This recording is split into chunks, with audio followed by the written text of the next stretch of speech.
How's it going, guys? I think it was looking at the red one. You guys 4 for 4, so just kicked it at the end. That's the only reason you go perfect. Yeah. Again, I think attention to detail in practice, understanding our concepts, and then guys making plays. You know, we put in some new stuff this week and trusted the guys to go out there and make some plays, and they did. I don't know if it was causation or correlation. The snow started coming down. You guys flipped the switch. Is that something that got you juiced up, or is it just coincidence? No, just a coincidence. Kind of hit a lull there in the third quarter. You know, credit to them. That's a really good football team, and you know, who knows if we'll see them again. I'm pretty positive we will.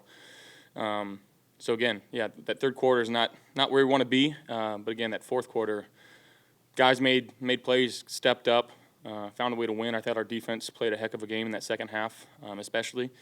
And then there, T-Bass at the end, you know, he's nails.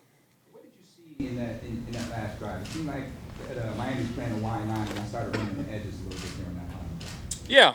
Again, I thought Coach Dorsey called a heck of a game, being patient. You know, trusting his guys on the field, trusting me, you know, to make the right decisions.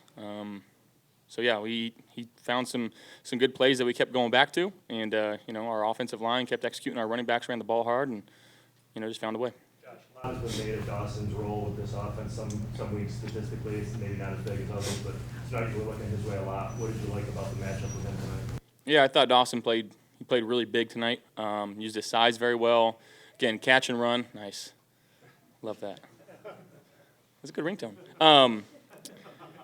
Yeah, man, he played a heck of a game tonight. I love throwing it to him. You know, I felt like I missed him a couple times. You know, kept the ball behind him. So some things to clean up, but he again stepped up when we needed him most. What point were you sure you got the 2-point conversion? Right when it happened. I thought I was in. I stood there with my hands up, but it's a game of inches, and you know, I'm just thankful we got it over.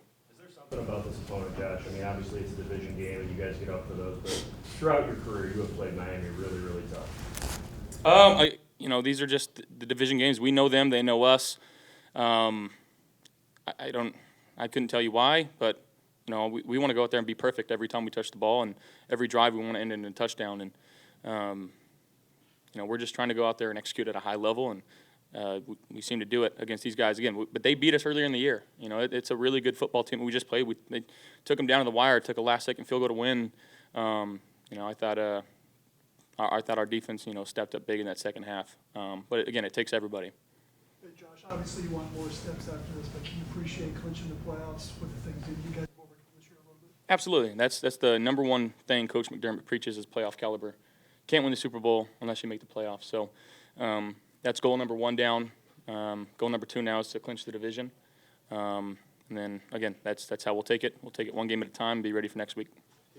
Just what happened the last play before halftime, that crazy rollout to James Hudson. It's either a really good play or a really stupid play. I'm just thankful he came back to the ball and made a play on it. I threw it, and in my head, I'm just like, I know I wasted too much time. I know there's 0 seconds on the clock, and I just kind of slid on the ground, and I just, you know, laid there and waited for cheers. And, you know, thank God cheers came, because got to have points before the half. You know, shouldn't have put myself in that situation, but again, found a way to make a play. Can you discuss the loss of Mitch Morse tonight? Obviously a big loss. You've been without him before this season. What does he mean to the offense, and without him, how big of a loss is that? Yeah, I mean, he's the heartbeat of our own line. He makes all the calls. He knows the game plan inside and out. We love the guy. I'm hoping he's okay. You know, and GVR was already, you know, playing for Bates, who was out.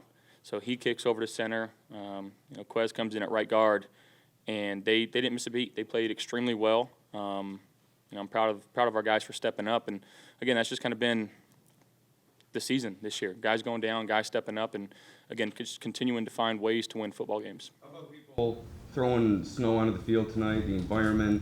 What was it like from a player's perspective? Yeah, a little wild. You know, don't necessarily condone the snowball throwing, especially if it could cost our team. Love that the fans are having fun, though. And again, we won the game, so not too mad about it now. Josh, the run on the final drive, did you just see something there where you knew you'd have an alley? What kind of unfolded? Yeah, he called a quarterback draw there and just trusted the angle that I was running on and found a way to scoot by. That's really all it was. Just felt like Forrest Gump. How much playing in this weather and these elements take you back to your days in Miami? A lot. It reminded me a little bit of a CSU game, my second time playing them.